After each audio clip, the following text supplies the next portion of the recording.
बिस्मिल्लाहिर्रहमानिर्रहीम। आज का देर आमद डेस्टिनेशन डिजिटल के प्लेटफॉर्म से एक मरतबा फिर आज बड़ा गर्मा गर्म दिन रहा।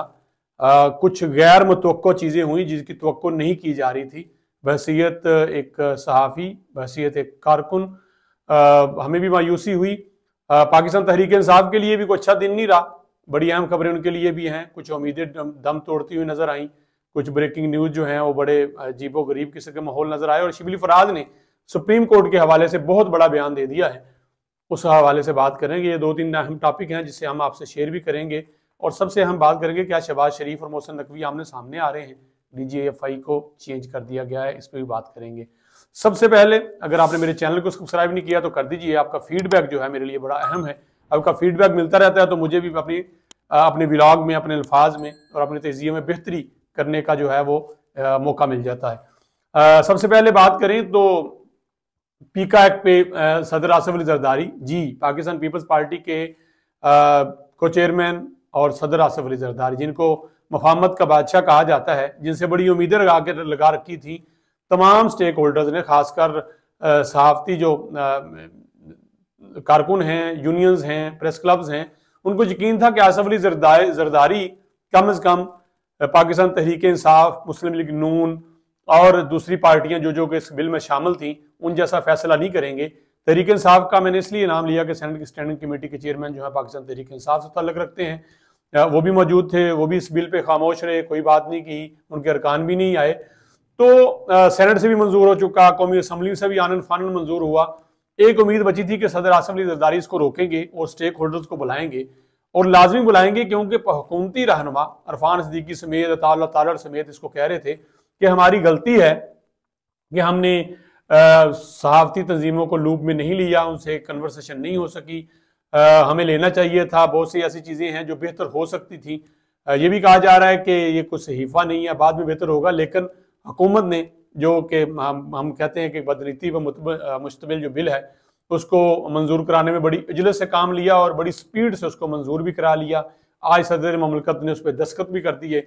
और बड़ा शॉकिंग था तमाम उन लोगों के लिए जो जमहूरी रवैया रखते थे और आसिफ अली जरदारी साहब से उम्मीद रखते थे कि वो बिल साइन करने से पहले कम से कम तमाम स्टेक होल्डर्स को बुलाएंगे, बैठेंगे और उनसे पूछेंगे कि आपके क्या तहफ़्फ़ुज़ात हैं। उस पर बात के वो नहीं हो सका। बिल मंजूर हो चुका है। बिल के हवाले से आप जानते हैं, आम जो मेरे जानने वाले हैं जो शायद उस तरह से इस बिल के हवाले से नहीं जानते, इस बिल में अगर आप थोड़ा सा इसमें जाएंगे तो आपको अंदाजा होगा कि अब आप पोस्ट जब करेंगे तो बड़े सोच समझ के करेंगे। हम तो पहले भी कहते हैं कि खुदारा किसी की पोस्ट शेयर मत कीजिए जब तक आप उसकी तहकीक ना हो जाए। कभी तक उस वक्त तक खबर पोस्ट ना कीजिएगा, क्योंकि कहते हैं जब आपके मुंह से अल्फाज निकल जाते हैं तो फिर वो आपके नहीं रहते, वो किसी और के हो जाते हैं। हम बहुत सी ऐसी पोस्ट अनजाने में, जाने में, जो अपने दिल को लगती हैं उसकी तहकीक किए बिना शेयर कर देते हैं, लेकिन बाद में जब भांडा खुलता है तो पता चलता है कि इस चीज़ का वजूद नहीं था। पंजाब कॉलेज समेत और बहुत सी मिसालें जो हैं वो मौजूद हैं। जो पंजाब कॉलेज में ज्यादती, बच्ची की ज्यादती वाला इशू हुआ था, बाद में लोगों ने माफिया मांगी, लेकिन बहरहाल इस पे आप करने की जरूरत नहीं है। इस पे आप सजा और जुर्माना हो जाएगा। अथॉरिटी जो है 24 घंटे के अंदर अंदर उसको टेकअप करेगी। किसी की भी शख्स की शिकायत पे मुतलका जो अथॉरिटी है, जिसको सोशल मीडिया तहफ़्फ़ुज़ रेगुलेटरी अथॉरिटी पाकिस्तान जो है उसको फौरन से टेकअप करेगी। कोई भी बंदा शिकायत लगा सकता है कि देखिए जी इसने मेरी हद के इज्जत की है, ये फेक है, ये गलत खबर है।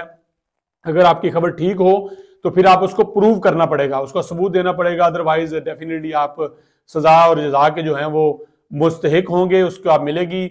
जाली और गलत मालूमात देने वाला जो शख्स होगा उसकी पेज भी जो है ब्लॉक किया जा सकता है, किया जाएगा, चाहे आपकी 2 साल की मेहनत हो, 3 साल की मेहनत हो। और हुए भी हैं लोगों के, लाखों के फॉलोअर्स से वो मेहनत जो है वो जाती रही है। इसमें चेयरमैन की जो तकर्री है वो 5 साल के लिए, मेंबरान के लिए होगी।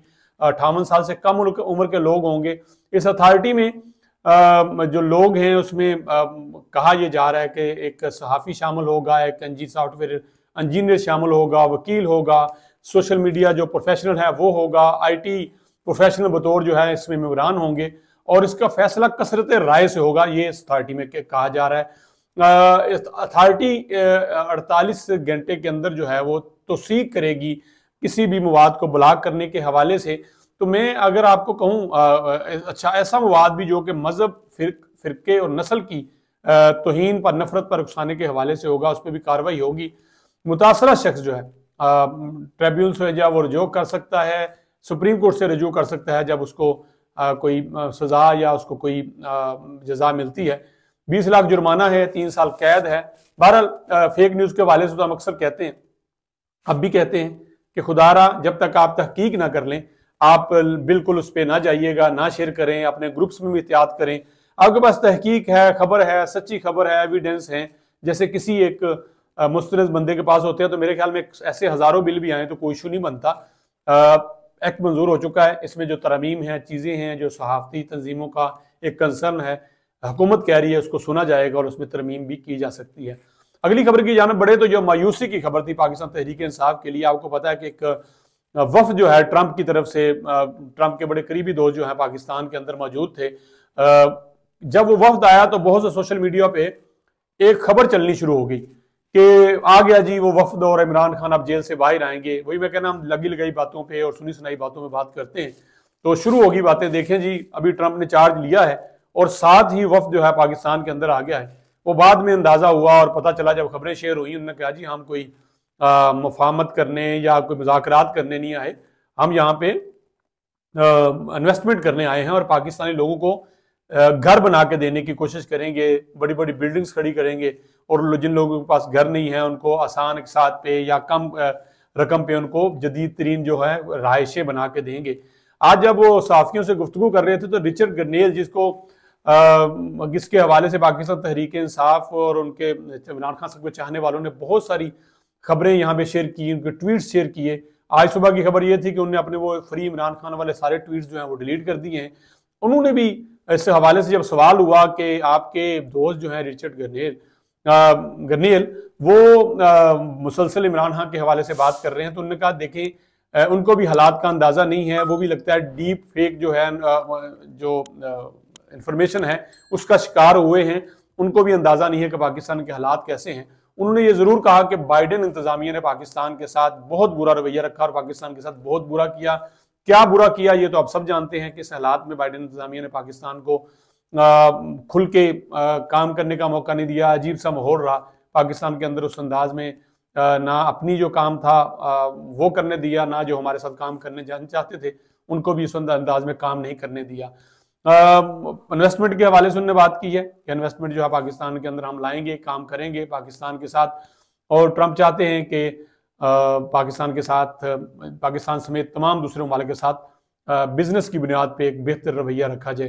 दूसरी तरफ इमदाद जो है बंद कर दी गई है पाकिस्तान के अंदर जारी, जो यूएसएड के, ये पाकिस्तान के अंदर नहीं हुआ, इस पर भी बड़ी खुशी मनाई गई। देखें जी पाकिस्तान की इमदाद बंद होगी तो समझाने और बताने की जरूरत यह है कि पाकिस्तान समेत तकरीबन 92 और ममालिक हैं जिनकी ये बंद हुई है, और इसका जायजा लिया जाएगा कि कौन कौन सा कहाँ काम हो रहा है, और 90 रोज का शायद वक्फा लिया गया, उसके बाद फैसला होगा कि किस किस मुल्क में वो काम किया जाएगा।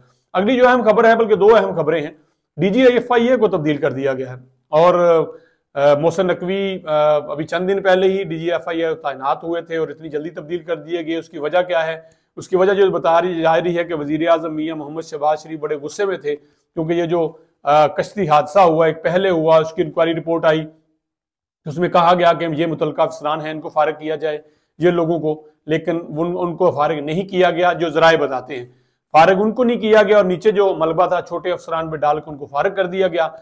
अब जब दूसरी बार ये हादसा हुआ तो वजीर आजम ने फिर कॉल की मीटिंग, तो पूछा भाई क्या हुआ, ये दोबारा से फिर इतना बड़ा हादसा हो गया? तो पता उस रिपोर्ट में चला कि जी पहली रिपोर्ट उस पर अमल दरामद ही नहीं हुआ। पूछा गया क्यों नहीं हुआ, तो आए बाएं शाएं वाला मामला था। इस गुस्से में DGFIA को तब्दील कर दिया गया है और सुना जा रहा है कि IG पंजाब जो है अब वो शायद उनको लाया जाएगा, हालांकि पंजाब उनकी खिदमात वफाक के स्पुर्द करने के हक में नहीं है। ये बड़ी अहम तब्दीली थी और कहा जा रहा था कि मोहसिन नकवी के डाई हार्ड थे ये जो DGFIA हैं, और जो 2 अफसरान तब्दील नहीं किए गए उनका भी मोहसिन नकवी के साथ एक क्लास फेलो हैं या उनके जानने वाले हैं, ये जराए बताते हैं। बहरहाल क्या मोहसिन नकवी और शहबाज शरीफ आमने सामने होंगे? मुझे नहीं लगता है आमने सामने होंगे, क्योंकि इन सब मामलात पे ये सारे लोग एक पेज पे हैं।